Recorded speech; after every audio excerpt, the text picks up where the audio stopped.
지금 전 세계가 중국 무기에 등을 돌리는 충격적인 일이 벌어지고 있습니다. 말레이시아가 수천억 원을 들여 도입한 중국산 무기들이 제대로 한번 싸워보지도 못한 채 고철 덩어리가 됐기 때문입니다. 비단 말레이시아만의 일이 아닙니다. 파키스탄, 미얀마, 요르단까지 중국 무기를 가성비라 믿고 샀던 국가들이 지금 혹독한 대가를 치르고 있습니다. 하늘에선 전투기 날개가 찢어지고 바다에선 군함 레이더가 아군을 공격하는 황당한 일까지 벌어집니다. 그 가격이야. 서양 걸 사지. 한국은 애매하다. 값이 싸다는 이유로 중국을 택했고 한국을 밀어냈던 그 오만한 선택들. 결국 전 세계 안보에 거대한 구멍을 뚫어버린 겁니다. 이제 더는 물러설 곳이 없어진 국가들은 결국 한국을 찾을 수밖에 없었습니다. 과연 대한민국은 어떻게 중국이 망쳐놓은 세계 시장에서 가장 믿음직한 해답이 되었을까요? 오늘 그 통쾌한 대역전극을 파헤쳐봅니다. 어디서 듣고 계신가요? 구독과 좋아요 잊지 마세요. 안녕하세요. 저는 이스마일 하산 대령입니다. 말레이시아 공군 무기 도입 총괄을 맡고 있죠. 빨간 라벨이 붙은 보고서가 책상 위에 놓인 순간 저는 이미 결론을 알고 있었습니다. 미그 29 가동률 32%, FA-18D 가동률 41%. 숫자는 위기를 말하고 있었지만 저는 당황하지 않았어요. 오히려 기회라고 생각했습니다. 이제 제가 직접 판을 짤 수 있는 기회 말이죠. 보고서를 펼치자 예상대로였습니다. 정비대기 기체 증가, 훈련 중단 사례 급증, 3년 내 실질 전력 절반 붕괴 예상. 정비총괄팀장이 작성한 메모에는 이미 한계라고 부품이 없다고 적혀 있었어요. 저는 보고서를 덮으며 작게 웃었습니다. 이 정도 위기라면 제 판단이 먹힐 수 있겠다고 생각했죠. 영국 왕립공군대학과 호주 국방대학에서 배운 건 바로 이런 순간을 위한 거였으니까요. 저는 창밖 활주로를 바라봤습니다. 경납고에 줄지어 선 전투기들이 보였죠. 저 기체들이 하늘을 지키는 게 아니라 항구에 묶인 배처럼 그냥 서 있을 뿐이라는 걸 저는 정확히 알고 있었습니다. 하지만 이건 문제가 아니에요. 해결할 과제일 뿐이었죠. 그리고 저는 이런 과제를 풀어온 사람입니다. 회의실로 향하면서 저는 머릿속으로 이미 시나리오를 그리고 있었습니다. 참모들은 위기라고 말할 거예요.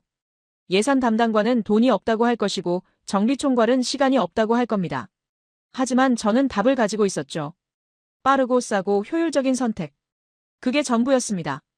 회의실 문을 열자 참모진이 이미 자리에 앉아 있었습니다. 정비총괄, 작전기획, 예산 담당, 그리고 아미르 라만 중령까지요. 아미르는 현장 출신입니다. 조종사 경력도 있고 정비 경험도 많죠. 하지만 그게 전부예요. 큰 그림을 보는 능력은 부족합니다. 전장 경험은 있지만 전략적 사고는 약하죠. 저는 그걸 알고 있었습니다. 저는 보고서를 테이블에 던지듯 놓고 입을 열었습니다. 상황은 심각하지만 해결 불가능하지 않다고 오히려 지금이 공군을 재편할 적기라고 말했죠. 정비총괄팀장이 현황을 설명하기 시작했습니다. 미그 29는 러시아 제재로 부품이 끊겼고 FA-18D는 미국에서도 부품 생산을 중단했다고 했어요. 저는 고개를 끄덕이며 들었습니다. 이미 다 아는 내용이었죠. 아미르가 끼어들었습니다. 부품만이 아니라 조종사 훈련 시간이 줄고 있다고, 실전 능력이 떨어지고 있다고 말했어요. 저는 손을 들어 그를 멈췄습니다. 조종사 훈련은 새 기체가 들어오면 자연히 해결된다고, 지금 필요한 건 감상이 아니라 실행 가능한 대안이라고 말했죠. 아미르의 표정이 굳었지만 저는 신경 쓰지 않았습니다. 현장 경험이 많다고 전략까지 아는 건 아니니까요. 예산 담당관이 그래프를 펼쳤습니다. 최근 5년간 정비 비용은 급증했고 가동률은 추락했다는 내용이었어요. 저는 그래프를 보며 계산을 시작했습니다. 이 추세라면 신규 도입이 유일한 해법이죠. 그리고 신규 도입이라면 제가 주도할 수 있습니다. 영국에서 배운 조달 프로세스, 호주에서 익힌 협상 기법, 제가 가진 모든 무기를 쓸 수 있는 기회였어요. 저는 회의 테이블을 손가락으로 두드리며 말했습니다. 신규 전투기 도입을 즉시 추진한다고, 더 이상 미룰 이유가 없다고 선언했죠. 작전 기획 담당관이 동의했습니다. 하지만 예산 담당관은 걱정스러운 표정이었어요. 의회 승인부터 인도까지 5년은 걸린다고, 그 사이 공군은 어떻게 하느냐고 물었습니다. 저는 웃으며 대답했습니다. 5년이 걸리는 건 복잡하게 접근할 때라고, 우리는 단순하고 빠르게 갈 거라고 말했어요. 선택지를 좁히면 됩니다. 너무 비싼 건 빼고 너무 복잡한 것도 빼고 납기 긴 것도 빼면 돼요. 그럼 자연히 답이 나오죠. 저는 그렇게 설명했습니다. 아미르가 다시 입을 열었습니다. 성능은 어떻게 할 거냐고, 싸다고 아무거나 들여올 수는 없지 않느냐고 물었어요. 저는 그를 바라보며 답했습니다. 성능은 상대적이라고 최고를 추구하다가 아무것도 못 사는 것보다 적당한 걸 제때 사는 게 낫다고 말했죠. 국방은 감정이 아니라 계산이라고 덧붙였습니다. 저는 다시 말했습니다. 서양제는 좋지만 우리 예산으론 불가능하다고, 중고는 당장 싸지만 결국 같은 문제를 반복할 뿐이라고 설명했어요. 그렇다면 남은 건 신흥 제조국입니다. 가격 대비 성능이 합리적이고 납기도 빠른 선택지죠. 중국, 파키스탄 혹은 다른 나라들도 검토할 수 있다고 말했습니다. 아미르가 반박했습니다. 신흥국 무기는 검증이 부족하다고, 실전 데이터가 없다고 말했어요. 저는 고개를 저었습니다. 검증은 시간이 해결한다고, 우리에게 지금 필요한 건 완벽한 무기가 아니라 날 수 있는 무기라고 답했죠. 아미르는 더 말하지 않았습니다. 제 논리를 꺾을 만한 근거가 없었던 거예요. 회의를 마치고 집무실로 돌아왔을 때 저는 기분이 좋았습니다. 제 판단이 먹혔고 제 방향이 정해졌어요. 이제 남은 건 실행뿐이었습니다. 책상 서랍에서 각국 무기 제조사 목록을 꺼냈죠. 유럽, 미국, 러시아, 중국, 그리고 몇몇 신흥국들의 이름이 적혀 있었습니다. 저는 펜을 들고 목록을 정리하기 시작했습니다. 납기, 가격, 성능, 정치적 리스크를 하나씩 체크했어요. 제 머릿속에는 이미 분류 체계가 완성되어 있었습니다. 서양은 최고지만 비싸고 느립니다. 중국은 싸고 빠르죠. 그리고 그 사이 어딘가에 애매한 선택지들이 있습니다. 한국 같은 나라들이요. 저는 한국 항목을 보며 잠시 생각했습니다. FA50이라는 경전투기를 만든다고 들었어요. 하지만 제 판단으론 애매합니다. 중국보다 비싸고 서양보다 성능이 떨어지죠. 중간은 언제나 어정쩡합니다. 차라리 극단적인 선택이 나아요. 최고 아니면 최저, 그게 제 원칙이었습니다. 저는 한국 항목에 물음표를 쳤습니다. 일단 보류죠. 중국이 더 합리적으로 보였어요. 가격도 싸고 납기도 빠르고 정치적으로도 괜찮습니다. 창밖으로 해가 지고 있었습니다. 활주로 조명이 하나씩 켜지기 시작했어요. 저는 목록을 다시 훑어봤습니다. 제 계산은 완벽했습니다.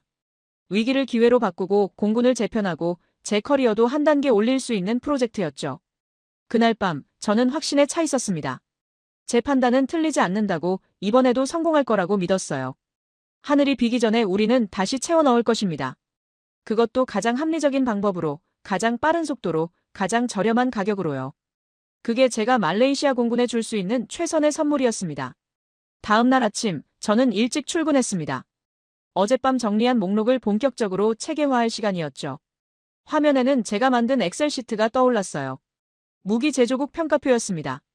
저는 영국 왕립공군대학에서 무기 조달론을 배울 때부터 이런 방식을 써왔습니다. 모든 선택지를 숫자로 환산하고 등급으로 분류하고 최저값을 찾아내는 거죠. 감정이나 직관은 배제합니다.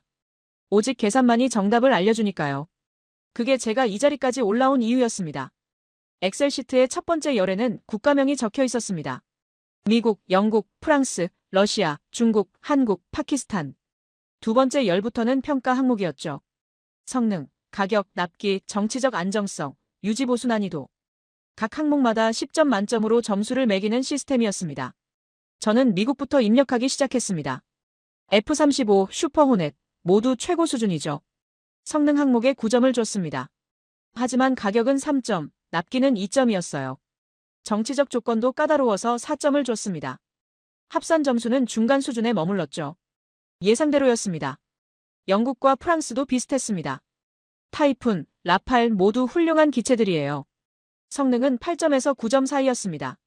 하지만 가격이 문제였죠. 우리 예산으론 턱도 없었어요. 납기도 최소 5년은 잡아야 했습니다. 저는 서양 국가들을 하나로 묶어 정리했습니다. 최고 등급 하지만 비현실적이라고 메모를 달았어요. 러시아는 복잡했습니다. 수호 235는 성능이 좋고 가격도 합리적이죠. 하지만 지금은 제재 상황이었습니다. 부품 수급이 보장되지 않아요. 우리가 미그 29로 겪고 있는 문제를 반복할 가능성이 높았습니다. 저는 러시아 항목에 빨간색으로 제외라고 표시했습니다. 이제 중국 차례였습니다. JF-17, J-10 모두 검토 대상이었죠. 저는 각 항목을 신중하게 평가했습니다. 성능은 6점 정도였어요. 서양제보다는 떨어지지만 우리 용도로는 충분합니다. 가격은 9점이었죠. 파격적으로 쌌습니다. 납기도 8점을 줬어요. 2년 이내 인도가 가능하다고 들었습니다. 정치적 안정성 항목에서 저는 잠시 멈췄습니다. 중국과의 관계는 복잡하죠. 하지만 경제 협력까지 함께 묶을 수 있다는 장점이 있었습니다. 파뮤바터 거래, 인프라 투자, 여러 카드를 쓸 수 있어요. 저는 7점을 줬습니다. 합산 점수는 상위권이었죠. 저는 중국 항목을 보며 고개를 끄덕였습니다. 계산상으로 가장 합리적인 선택이었어요. 최소 비용으로 최대 효과를 내는 게 조달의 핵심이니까요. 중국 옆에 별표를 3개 그렸습니다.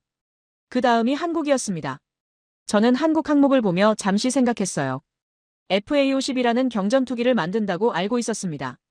몇 년 전 필리핀이 도입했다는 소식도 들었죠. 하지만 제 머릿속 분류표에서 한국은 애매한 위치였습니다. 성능부터 평가했습니다. FA50은 경전투기예요. 중형 전투기가 필요한 우리 입장에서는 부족하죠. 저는 5점을 줬습니다. 가격은 중국보다 비쌌어요. 서양제만큼은 아니지만 우리 예산의 부담이었습니다. 6점을 줬죠. 납기는 빠르다고 들었습니다. 7점을 줬어요. 문제는 정치적 측면이었습니다. 한국은 미국의 동맹이죠. 기술도 미국 기반입니다. 그렇다면 차라리 미국 무기를 직접 사는 게 낫지 않나 싶었어요. 중간 단계를 거칠 이유가 없었습니다. 저는 정치적 안정성 항목에 5점을 줬습니다. 합산 점수를 계산했습니다. 한국은 중위권에 머물렀어요. 특별히 나쁘지는 않았지만 특별히 좋지도 않았습니다. 중국보다 비싸고 서양보다 성능이 떨어지죠. 어중간했습니다. 저는 한국 항목 옆에 물음표를 쳤어요. 보류라고 메모를 달았습니다. 커피를 한 모금 마시며 저는 화면을 다시 훑어봤습니다. 제 분류는 명확했어요. 서양은 최고지만 비현실적이고 중국은 합리적이고 현실적이며 한국은 애매하고 불필요했습니다. 이보다 깔끔한 정리는 없었죠. 오전 회의 시간이 되어 저는 노트북을 들고 회의실로 향했습니다. 참모진에게 제 분석을 설명할 차례였어요. 문을 열자 어제와 같은 멤버들이 앉아 있었습니다. 아미르도 있었죠. 그의 표정은 여전히 굳어 있었습니다. 저는 노트북을 프로젝터에 연결하고 화면을 띄웠습니다. 제가 만든 평가표가 벽면에 크게 나타났어요. 참모들이 화면을 보며 고개를 끄덕였습니다. 깔끔한 정리였으니까요. 저는 설명을 시작했습니다. 서양제는 최고 수준이지만 우리 예산과 시간으로는 불가능하다고 말했습니다. 5년을 기다릴 여유가 없다고 덧붙였죠. 러시아는 제재 상황이라 리스크가 크다고 설명했어요. 모두가 동의했습니다. 이건 누가 봐도 명확한 판단이었으니까요. 중국 항목으로 넘어갔습니다. 저는 JF17의 장점을 하나씩 나열했어요. 가격 대비 성능, 빠른 납기, 파뮤바터 거래 가능성, 경제 협력까지. 계산상 가장 합리적인 선택이라고 강조했습니다. 예산 담당관이 긍정적으로 반응했어요. 작전 기획 담당관도 고개를 끄덕였습니다. 아미르가 손을 들었습니다. 중국제 무기의 실전 검증은 어떠냐고 물었어요. 파키스탄이 쓰고 있다는 건 알지만 우리 환경에 맞는지는 확인이 필요하다고 말했죠. 저는 그의 질문을 예상하고 있었습니다. 실전 검증은 시간이 해결한다고 답했습니다. 파키스탄 공군이 이미 수년간 운용하고 있다고 큰 문제가 없다고 들었다고 말했어요. 게다가 우리는 실험할 여유가 없습니다. 완벽한 무기를 기다리다가 하늘이 비면 무슨 소용이냐고 반문했죠. 아미르는 더 말하지 않았습니다.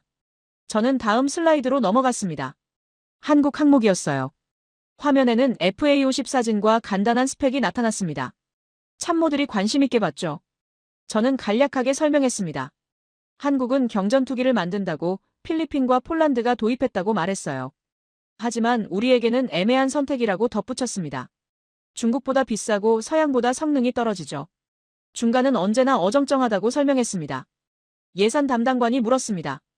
가격이 구체적으로 얼마나 차이 나느냐고요. 저는 대략적인 수치를 말했습니다. 중국제보다 30%는 비쌀 거라고 추정했어요. 그 돈이면 서양제 중고를 알아보는 게 낫지 않겠냐고 반문했습니다. 아미르가 다시 끼어들었습니다. 한국 무기는 실전 데이터가 있다고 가동률도 높다고 들었다고 말했어요. 필리핀 공군 관계자한테 직접 들었다고 덧붙였죠. 저는 그를 바라보며 답했습니다. 가동률이 높다는 건 좋은 일이지만 그게 전부는 아니라고 말했습니다. 우리는 가격과 납기를 동시에 고려해야 한다고 한국 무기는 그 균형점에서 벗어나 있다고 설명했어요. 국방은 감정이 아니라 계산이라고 덧붙였습니다. 회의실이 잠시 조용해졌습니다. 저는 제 논리에 확신이 있었어요. 15년간 이 일을 해왔고 영국과 호주에서 최고 수준의 교육을 받았습니다. 무기 시장을 보는 제 눈은 틀리지 않아요. 한국은 애매합니다. 그게 팩트였죠. 작전 기획 담당관이 입을 열었습니다. 그렇다면 중국제로 가닥을 잡자는 거냐고 물었어요. 저는 고개를 끄덕였습니다.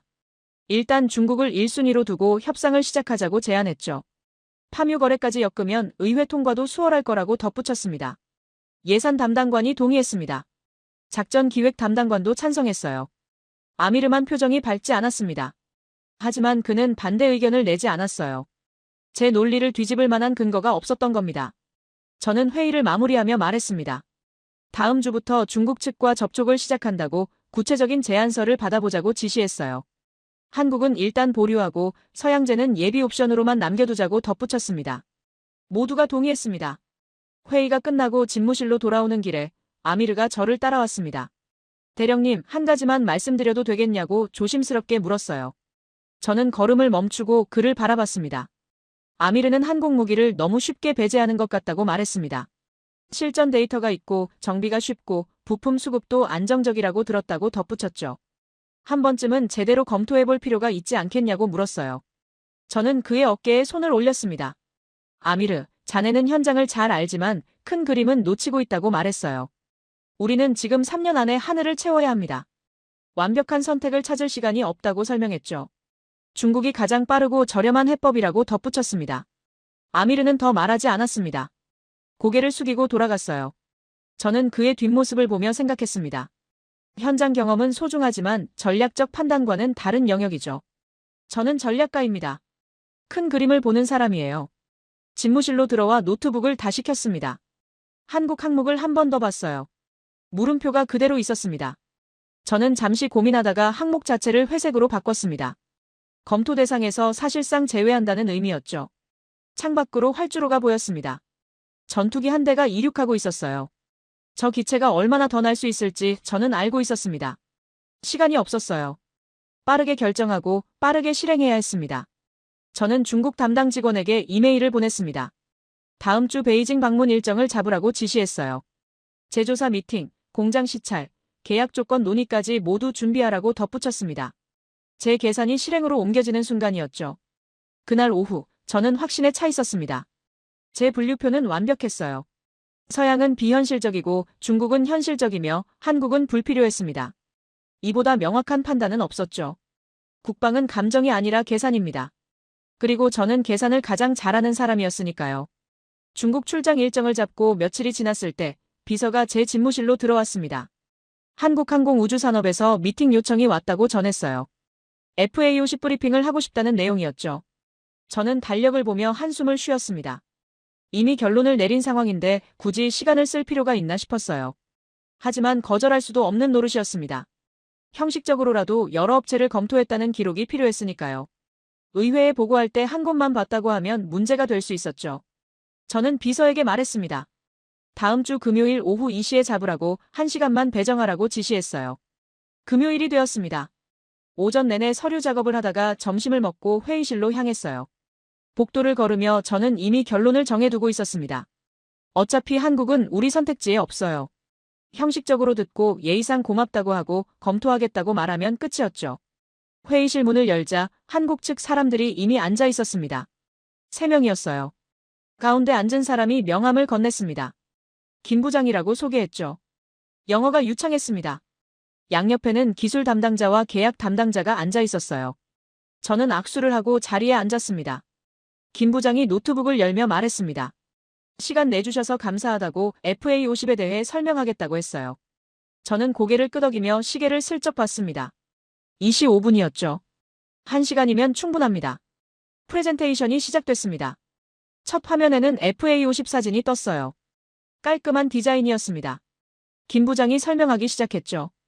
FA-50은 경전투기지만 다목적 운용이 가능하다고 공대 공공대지. 임무를 모두 수행할 수 있다고 말했습니다. 저는 듣는 척하며 속으로 생각했습니다. 경전투기요. 우리에게 필요한 건 중형 전투기인데 말이죠. 이미 첫 문장부터 맞지 않았어요. 하지만 표정은 유지했습니다. 예의는 지켜야 하니까요. 다음 슬라이드로 넘어갔습니다. 실전 운용 기록이 나왔어요. 필리핀 공군이 2015년부터 운용 중이고 가동률이 80%를 넘는다는 내용이었습니다. 폴란드도 도입했다고 덧붙였죠. 저는 고개를 끄덕였지만 별로 인상적이지 않았어요. 필리핀과 폴란드요. 우리와는 다른 나라들이죠. 김 부장이 계속 설명했습니다. 정비가 쉽다고, 부품 수급이 안정적이라고, 기술 이전도 가능하다고 말했어요.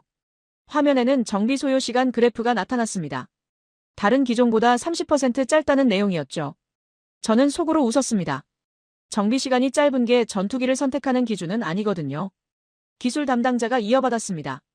레이더 시스템, 무장 통합, 엔진 성능을 하나씩 설명했어요. 전부 숫자와 그래프였습니다. 저는 화면을 보며 계산을 했죠. 성능은 나쁘지 않았어요. 하지만 특별하지도 않았습니다. 중국제와 비교하면 약간 나은 정도였죠. 계약 담당자가 납기 일정을 설명했습니다. 계약 후 18개월 이내 첫 인도가 가능하다고 했어요. 빠른 편이었습니다. 하지만 중국도 비슷한 일정을 제시했죠. 특별한 장점이 아니었어요. 김 부장이 마지막 슬라이드를 띄웠습니다. 가격이었어요. 기체당 단가가 나와 있었습니다. 저는 숫자를 보는 순간 표정을 굳혔어요. 제가 예상한 것보다 비쌌습니다. 중국제보다 확실히 높았죠. 이 가격이면 차라리 서양제 중고를 알아보는 게 낫겠다는 생각이 들었습니다. 프레젠테이션이 끝났습니다. 김 부장이 질문이 있으시냐고 물었어요. 저는 잠시 침묵했습니다. 뭘 물어야 할까요? 이미 관심이 없는데 말이죠. 형식적으로라도 뭔가 물어야 했습니다. 저는 입을 열었습니다. 가격 경쟁력이 어떻게 되느냐고 물었어요. 중국제와 비교해서 어느 정도 차이가 나느냐고 덧붙였죠. 김 부장이 답했습니다.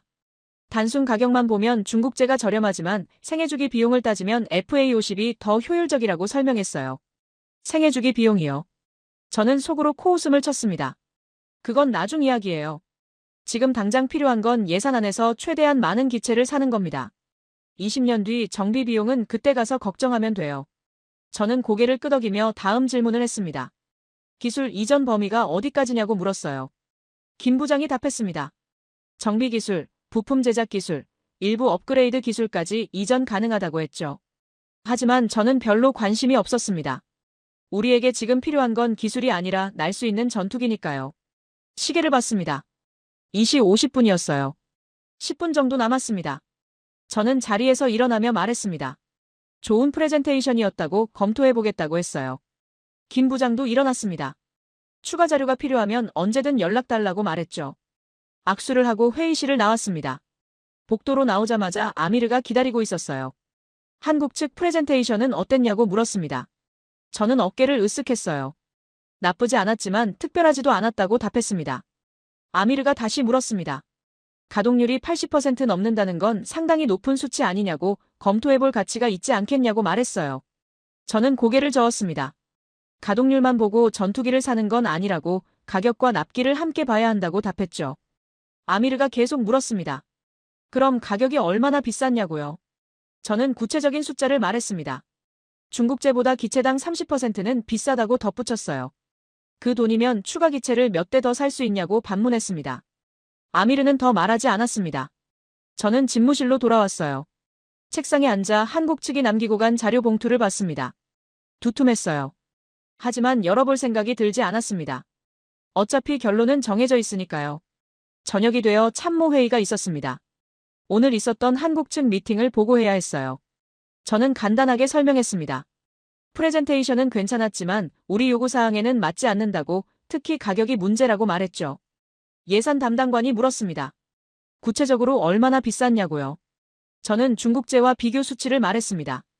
예산 담당관이 고개를 끄덕였어요.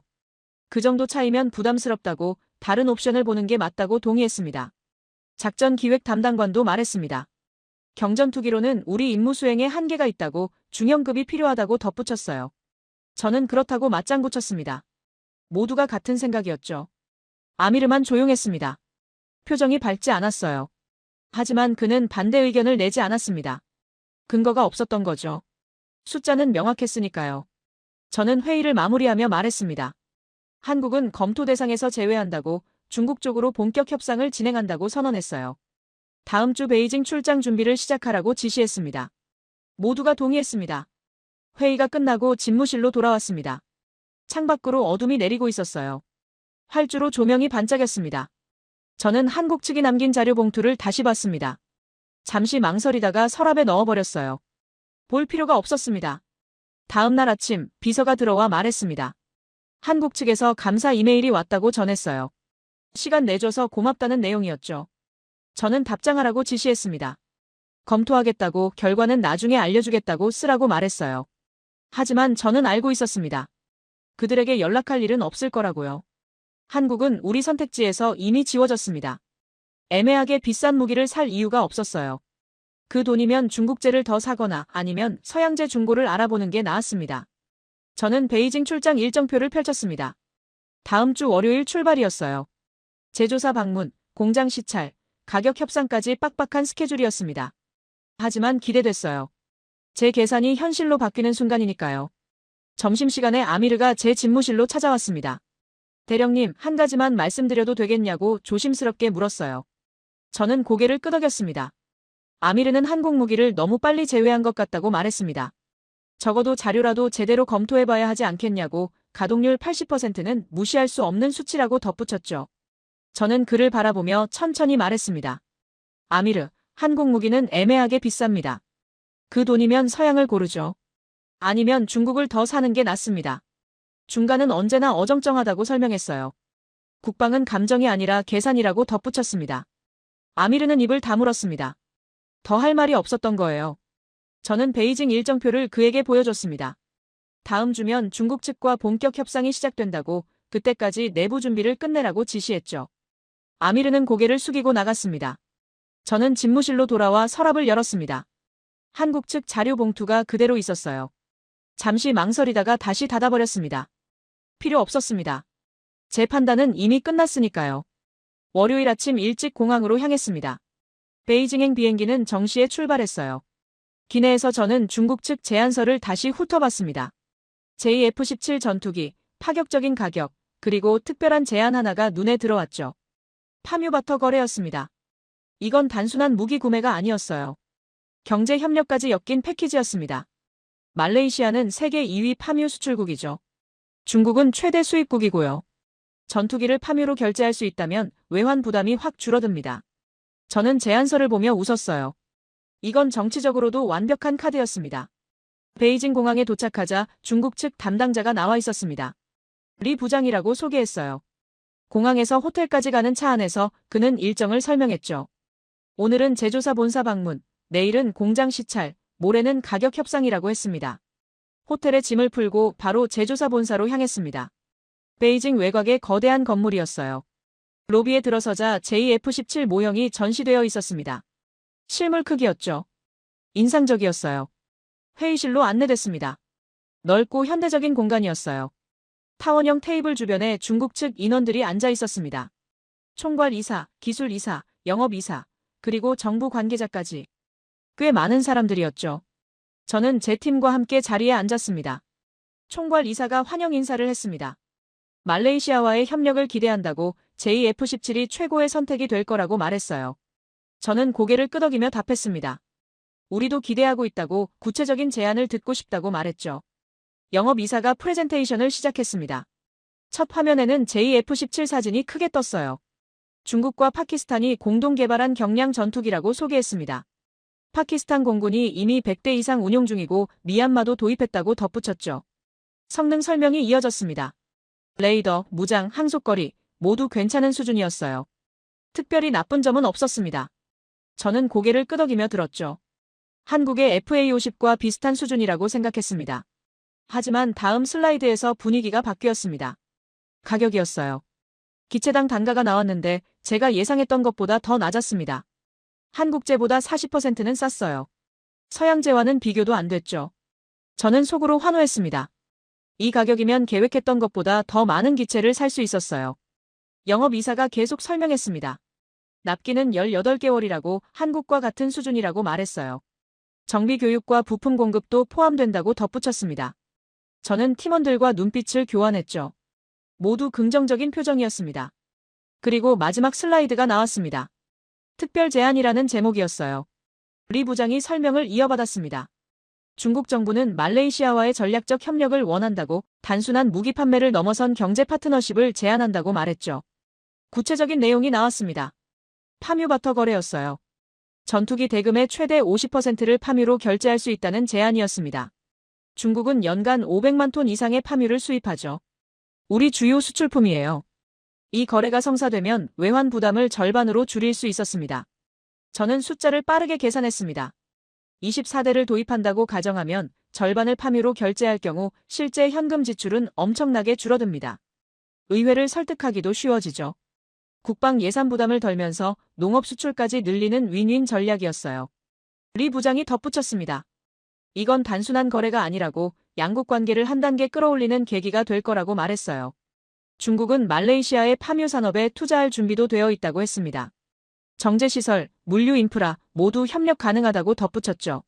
저는 흥분을 감추려 애썼습니다. 이건 제가 상상했던 것보다 훨씬 큰 그림이었어요. 무기와 경제를 하나로 엮은 패키지였습니다. 의회에서 반대할 명분이 없었죠. 국방도 챙기고 경제도 챙기는데 누가 반대하겠어요. 회의가 끝나고 점심 식사 자리가 마련됐습니다. 고급 중식당이었어요. 원탁에 둘러앉아 식사를 하며 총괄 이사가 말했습니다. 말레이시아는 중국의 중요한 파트너라고 이번 협력이 시작에 불과하다고 했어요. 앞으로 더 많은 프로젝트가 가능하다고 덧붙였습니다. 저는 고개를 끄덕이며 답했습니다. 우리도 중국과의 협력을 중요하게 생각한다고 이번 프로젝트를 성공시키고 싶다고 말했죠. 총괄 이사가 웃었습니다. 성공할 거라고 우리가 도울 거라고 말했어요. 저녁에 호텔로 돌아와 팀 회의를 했습니다. 모두 긍정적이었어요. 기술팀은 JF-17의 성능이 우리 요구사항을 충족한다고 평가했습니다. 예산팀은 가격이 매우 합리적이라고 판단했죠. 계약팀은 파뮤바터 조건을 법률적으로 검토해봐야 한다고 했지만 큰 문제는 없을 거라고 봤습니다. 저는 팀원들에게 말했습니다. 이건 완벽한 딜이라고 우리가 찾던 바로 그 해답이라고 강조했어요. 빠르고 싸고 정치적으로도 완벽합니다. 의회 통과도 문제 없을 거라고 확신한다고 덧붙였죠. 셋째 날 본격적인 가격 협상이 시작됐습니다. 회의실에서 양측이 마주 앉았어요. 저는 우리 입장을 설명했습니다. 24대를 도입하고 싶다고 파뮤바터 비율을 최대화하고 싶다고 말했죠. 중국 측은 흔쾌히 동의했습니다.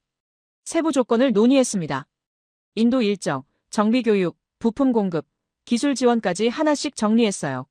중국 측은 매우 협조적이었습니다. 우리가 요구하는 건 거의 다 들어줬죠. 저는 속으로 생각했습니다. 이렇게 쉬운 협상은 처음이라고요. 오후가 되어 대략적인 합의가 이루어졌습니다. 총괄 이사가 악수를 청했어요. 좋은 출발이라고 곧 정식 계약으로 이어지길 바란다고 말했습니다. 저는 악수를 하며 답했죠. 우리도 같은 생각이라고 돌아가서 내부 승인 절차를 밟겠다고 말했습니다. 베이징을 떠나는 비행기 안에서 저는 만족스러웠습니다. 3일간의 출장은 대성공이었어요. 제가 원하던 모든 걸 얻었습니다. 합리적인 가격, 빠른 납기, 그리고 정치적 명분까지요. 이보다 완벽한 딜은 없었습니다. 쿠알라룸푸르에 도착해 바로 참모회의를 소집했습니다. 베이징 출장 결과를 보고해야 했어요. 회의실에 들어서자 모두가 기대하는 눈빛으로 저를 봤습니다. 아미르도 있었죠. 그의 표정은 여전히 회의적이었어요. 저는 프레젠테이션을 시작했습니다. 중국 측 제안을 하나씩 설명했죠. 가격, 납기, 성능 모두 우리 요구사항에 부합한다고 강조했습니다. 그리고 마지막으로 파뮤바터 거래를 설명했어요. 회의실이 술렁였습니다. 예산 담당관이 눈을 빛냈어요. 외환 부담이 절반으로 준다는 건 엄청난 메리트라고 말했습니다. 작전 기획 담당관도 동의했죠. 정치적으로도 설득력이 있다고 덧붙였습니다. 하지만 아미르가 손을 들었습니다. 대령님, 한 가지 확인하고 싶은 게 있다고 조심스럽게 말했어요.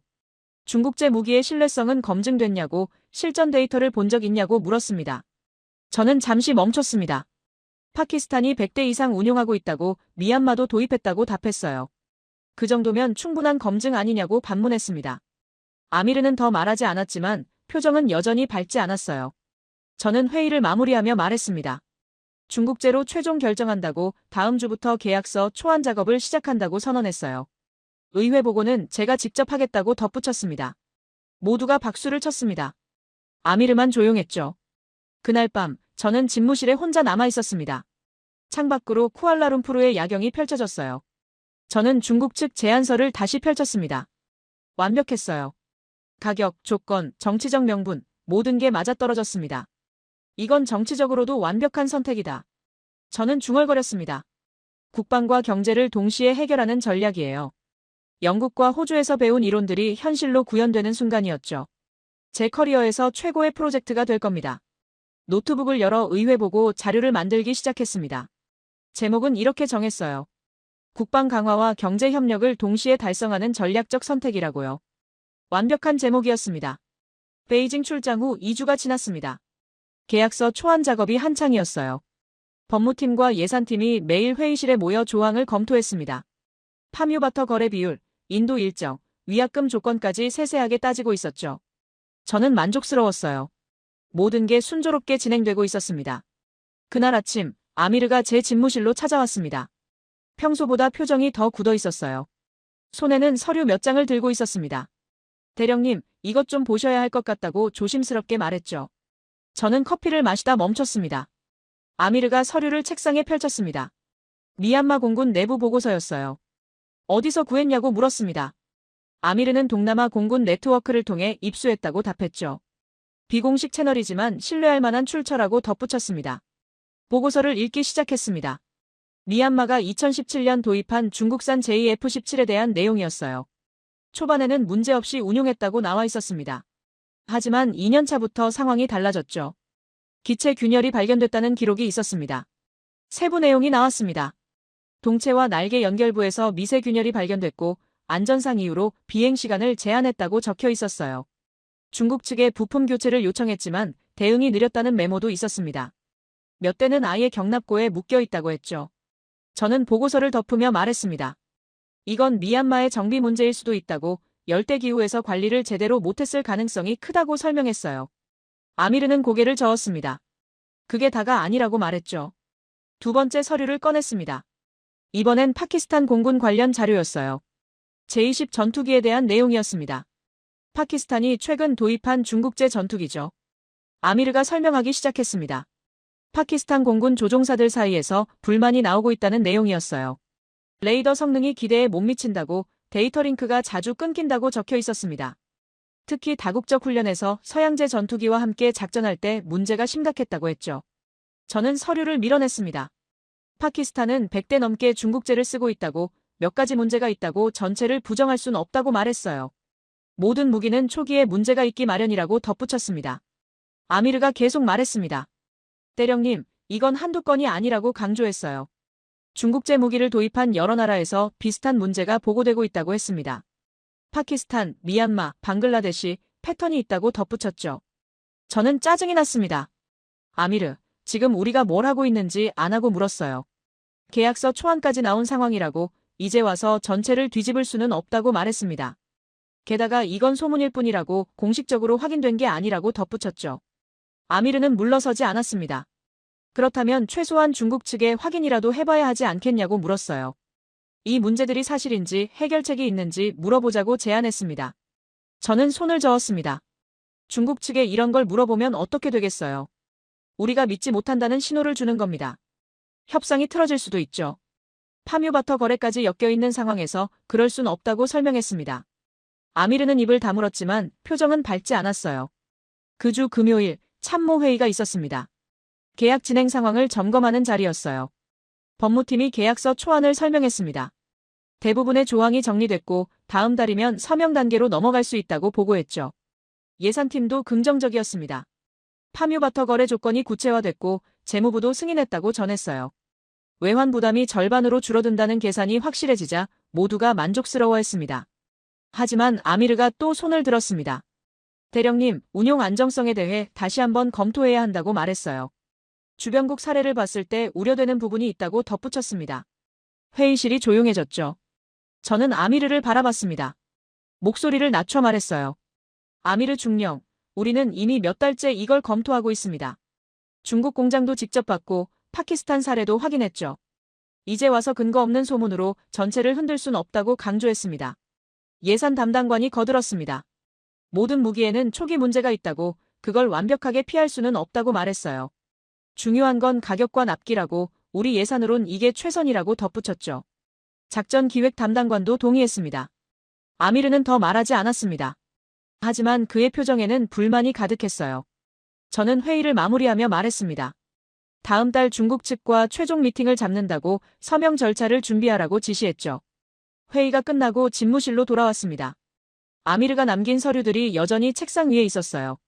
저는 그것들을 집어 서랍에 넣어버렸습니다. 보고 싶지 않았어요. 창밖을 바라봤습니다. 활주로에서 낡은 전투기 한 대가 힘겹게 이륙하고 있었어요. 저 기체가 언제까지 날 수 있을까요? 시간이 없었습니다. 주변국 소문에 신경 쓸 여유가 없었죠. 그날 저녁 재무부 장관에게서 전화가 왔습니다. 파뮤바터 거래에 대해 총리실에서 긍정적으로 보고 있다는 얘기였어요. 경제협력과 국방을 동시에 해결하는 좋은 사례라고 평가한다고 전했습니다. 저는 안도했죠. 다음 주 월요일 또 아미르가 찾아왔습니다. 이번에는 더 구체적인 자료를 들고 왔어요. 미얀마 공군 정비병이 작성한 기술 보고서였습니다. JF-17의 엔진 소음이 기준치를 초과한다는 내용이었죠. 저는 자료를 받아들고도 읽지 않았습니다. 아미르에게 물었어요. 자네는 이 프로젝트를 중단시키고 싶은 건가고 대안이 있나고 반문했습니다. 아미르는 대답하지 못했어요. 대안이 없다는 걸 그도 알고 있었으니까요. 저는 천천히 말했습니다. 아미르, 우리에게 선택지가 없어요. 서양제는 비싸고 중고는 이미 한계를 봤습니다. 한국제는 가격이 맞지 않고요. 중국제밖에 없다고 설명했죠. 그리고 모든 무기가 완벽할 수는 없다고 덧붙였습니다. 아미르가 조용히 물었습니다.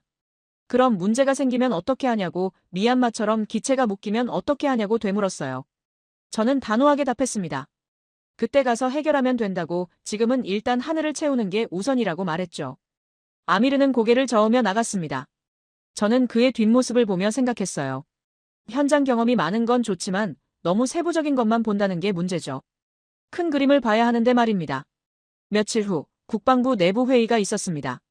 장관이 직접 참석한 자리였어요. 중국 전투기 도입권을 최종 점검하는 회의였습니다. 저는 프레젠테이션을 준비해 갔죠. 장관 앞에서 설명했습니다. 가격, 납기, 파뮤바터 거래, 모든 조건이 우리에게 유리하다고 강조했어요. 이보다 좋은 딜은 다시 없을 거라고 덧붙였습니다. 장관이 고개를 끄덕였죠. 하지만 장관이 물었습니다. 중국제 무기의 신뢰성은 어떠냐고, 주변국 평가를 들어봤냐고 질문했어요. 저는 준비된 답변을 했습니다. 파키스탄이 100대 이상 운용하고 있다고, 큰 문제 없이 쓰고 있다고 보고했죠. 장관이 다시 물었습니다. 문제가 전혀 없냐고요. 저는 잠시 망설였습니다. 완벽한 무기는 없다고, 초기에는 어느 기종이든 조정 기간이 필요하다고 답했어요. 하지만 우리 정비팀이 충분히 대응할 수 있다고 덧붙였습니다. 장관이 승인했습니다. 다음 달 서명을 진행하라고 지시했어요. 저는 안도의 한숨을 쉬었습니다.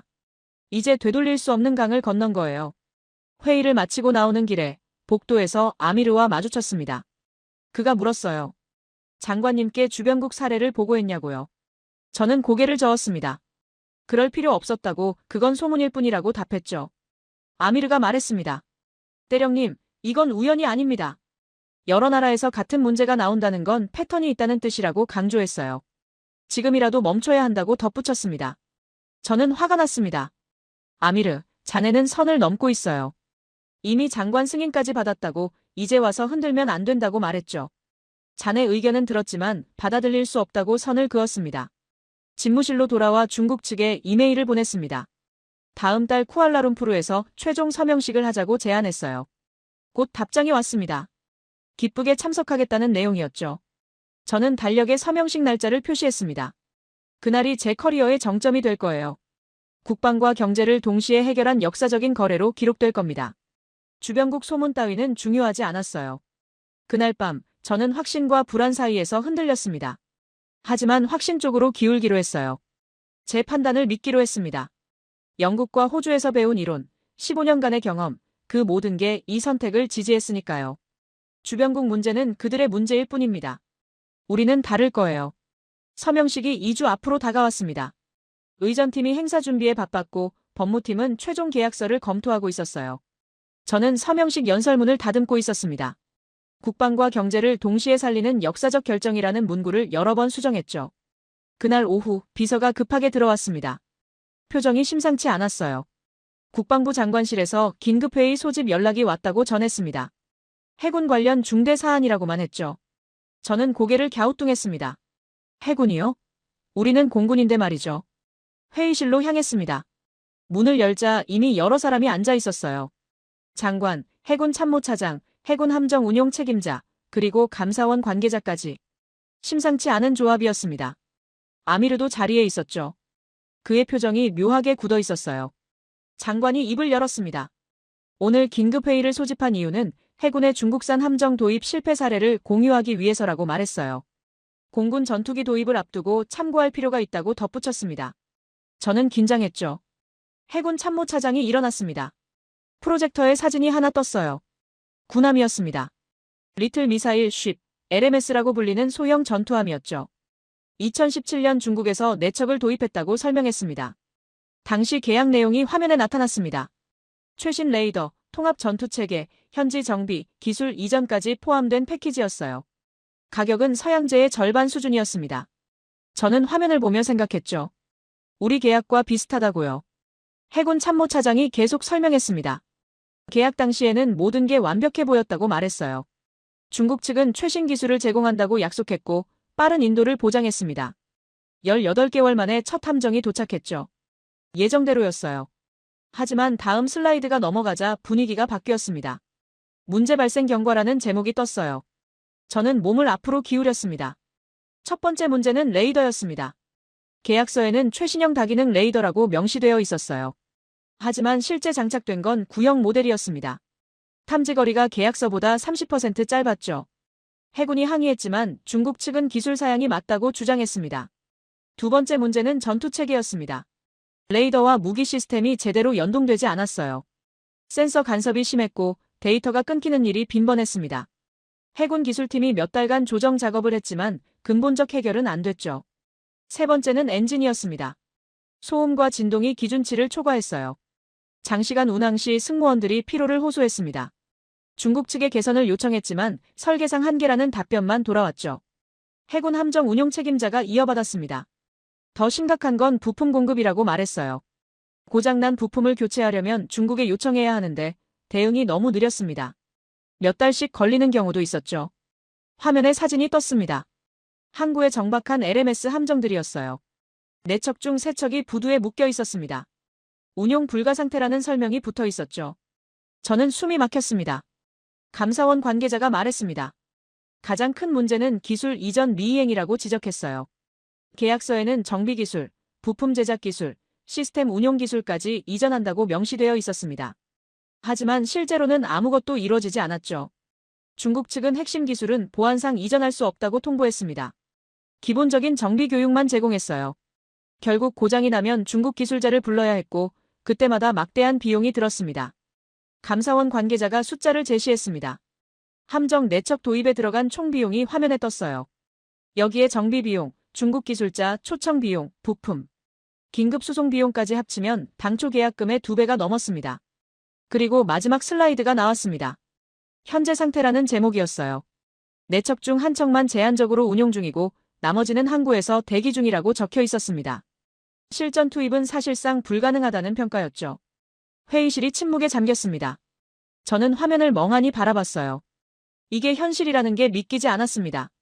계약서에 약속된 것들, 저렴한 가격, 빠른 인도, 기술 이전, 모두 우리가 중국과 맺으려는 계약과 똑같았어요. 장관이 저를 바라보며 물었습니다. 이스마일 대령, 공군 계약은 이것과 어떻게 다른가요? 저는 입이 떨어지지 않았습니다. 뭐라고 답해야 할까요? 저는 침을 삼키고 말했습니다. 해군 사례는 함정이고 우리는 전투기라고 분야가 다르다고 설명했어요. 하지만 제 목소리는 떨리고 있었습니다. 장관이 고개를 저었죠. 해군 참모차장이 말했습니다. 대령님, 함정이든 전투기든 중국 업체의 계약 방식은 같습니다. 처음에는 완벽한 조건을 제시하죠. 하지만 인도 후에는 태도가 바뀐다고 설명했어요. 우리가 겪은 일이 공군에서 반복될 가능성이 크다고 경고했습니다.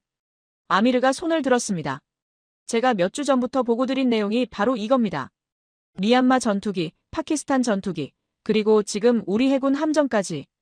패턴이 명확하다고 강조했어요. 저는 아미르를 노려봤습니다. 하지만 그는 물러서지 않았어요. 아미르가 계속 말했습니다. 대령님, 2주 후면 서명식입니다. 지금 멈추지 않으면 우리 공군도 저 함정들처럼 될 겁니다. 감사원 관계자가 자료를 꺼냈습니다.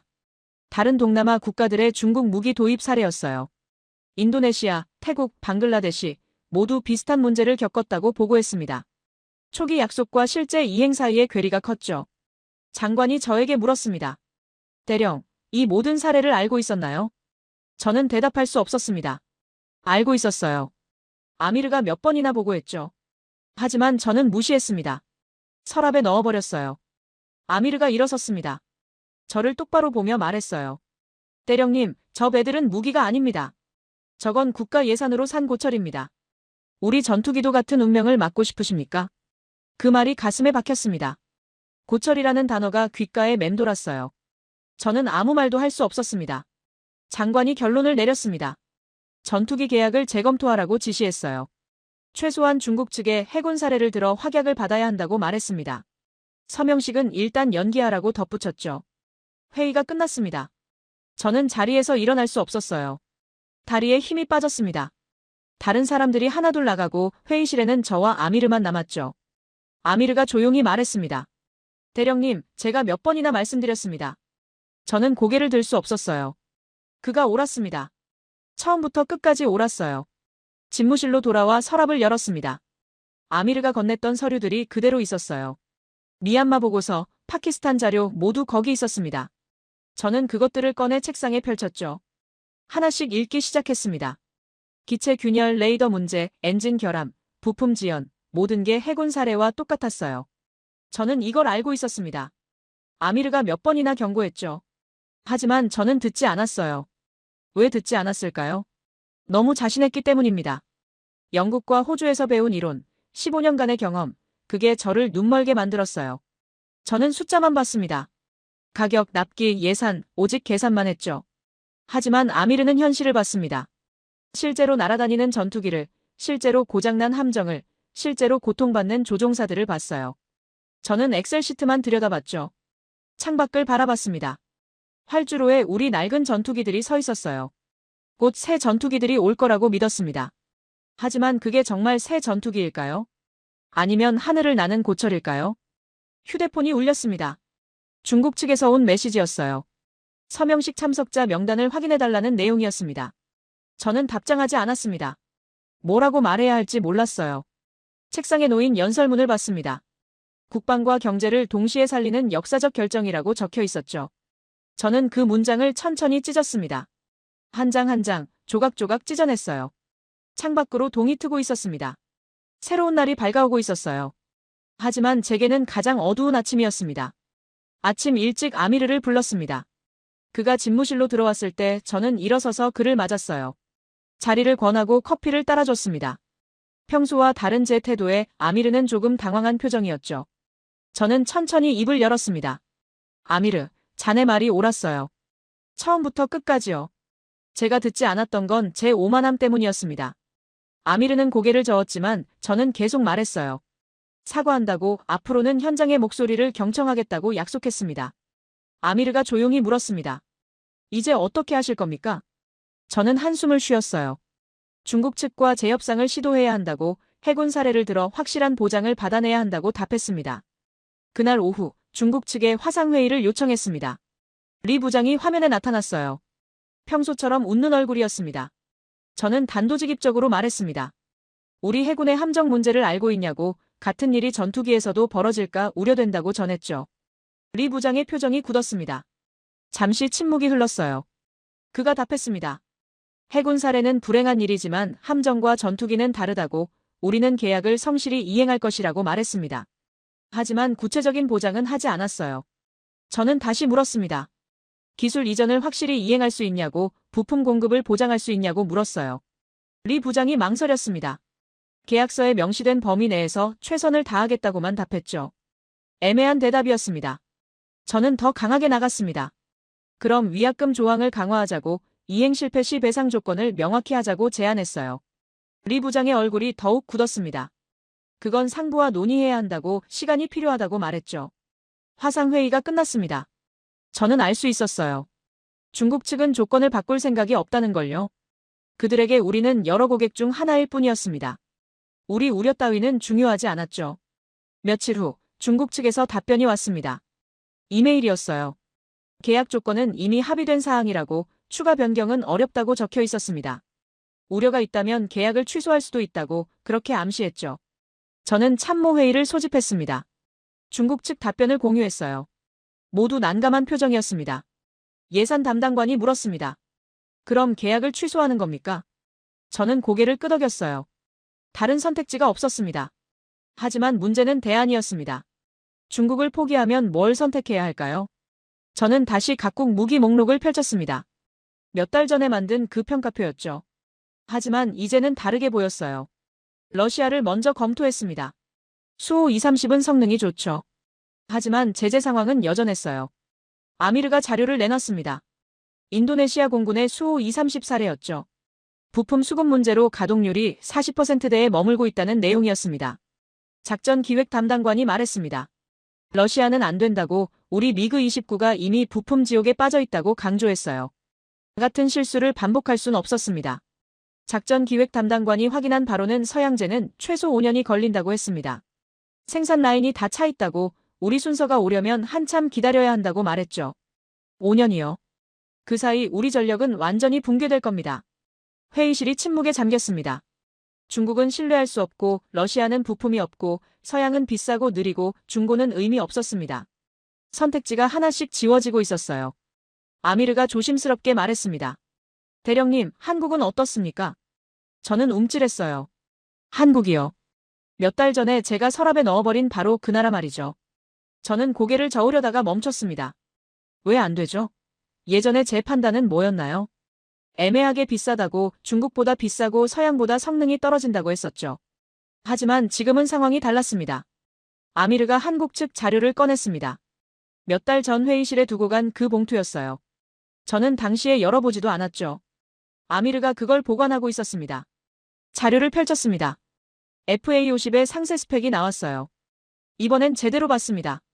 가동률 80% 이상, 정비 소요 시간 최소화, 부품 현지 생산 가능, 기술 이전 실제 이행 사례까지. 모든 게 우리가 중국에서 얻지 못한 것들이었습니다. 예산 담당관이 가격을 다시 계산했습니다. 중국제보다 30% 비쌌지만 생애주기 비용을 따지면 오히려 저렴할 수 있다는 결론이 나왔어요. 고장이 적고 정비가 쉬우면 장기적으로는 이득이라는 계산이었죠. 저는 팀원들을 둘러봤습니다. 모두 한국 쪽으로 기울고 있었어요. 하지만 제게는 한 가지 문제가 있었습니다. 굴욕이었죠. 몇 달 전에 무시했던 나라에 이제 와서 다시 연락한다는 게요. 아미르가 제 마음을 읽은 듯 말했습니다. 대령님, 자존심보다 공군이 중요합니다. 우리에게 시간이 없어요. 그 말이 가슴에 와닿았습니다. 맞았어요. 제 자존심 때문에 공군 전체를 위험에 빠뜨릴 순 없었습니다. 저는 천천히 입을 열었습니다. 한국 측에 연락하라고, 다시 미팅을 요청하라고 지시했어요. 회의실이 조용해졌습니다. 모두 제 결정이 얼마나 어려운 것인지 알고 있었죠. 다음 날 아침 한국 측에서 답장이 왔습니다. 만나자는 제안에 흔쾌히 동의한다는 내용이었어요. 다음 주 쿠알라룸푸르로 팀을 보내겠다고 했습니다. 빠른 회신이었죠. 저는 답장을 보며 복잡한 심정이었습니다. 감사함과 굴욕감이 뒤섞여 있었어요. 몇 달 전에 제가 그들을 어떻게 대했죠? 형식적으로 듣고 자료도 열어보지 않고 애매하다며 무시했습니다. 그런 제게 그들은 여전히 문을 열어줬어요. 참모회의를 소집했습니다. 한국 측 미팅 준비를 시작해야 했어요. 이번에는 달랐습니다. 진지하게 들을 준비를 했죠.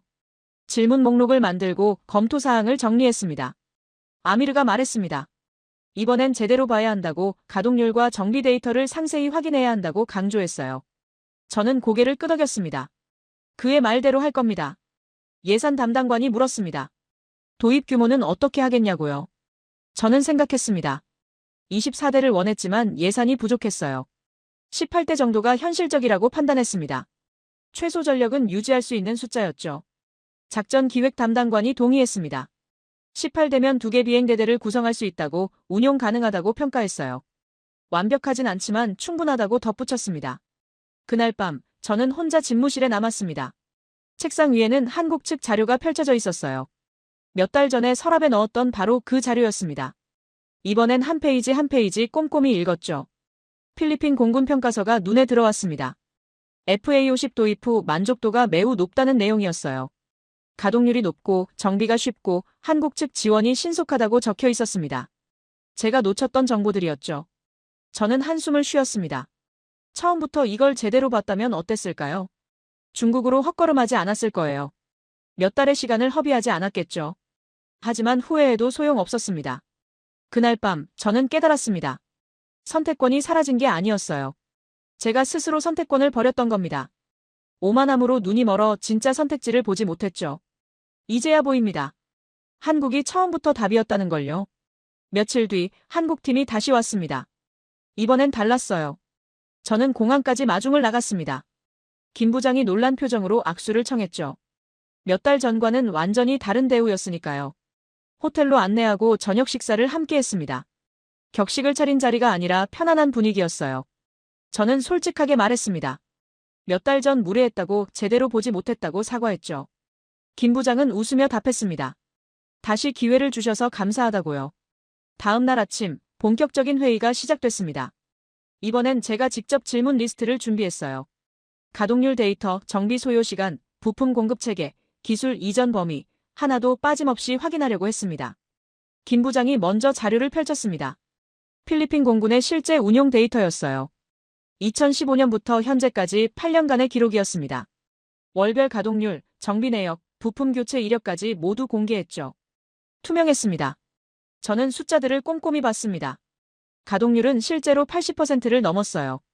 정비 소요 시간은 타 기종 대비 30% 짧았습니다. 부품 요청 후 평균 2주 이내 공급이라는 기록도 있었죠. 중국이 약속만 했던 것들이 한국은 실제로 이행하고 있었어요. 아미르가 질문했습니다. 폴란드는 어떠냐고 유럽 기준에서도 만족하고 있냐고 물었어요. 김 부장이 답했습니다.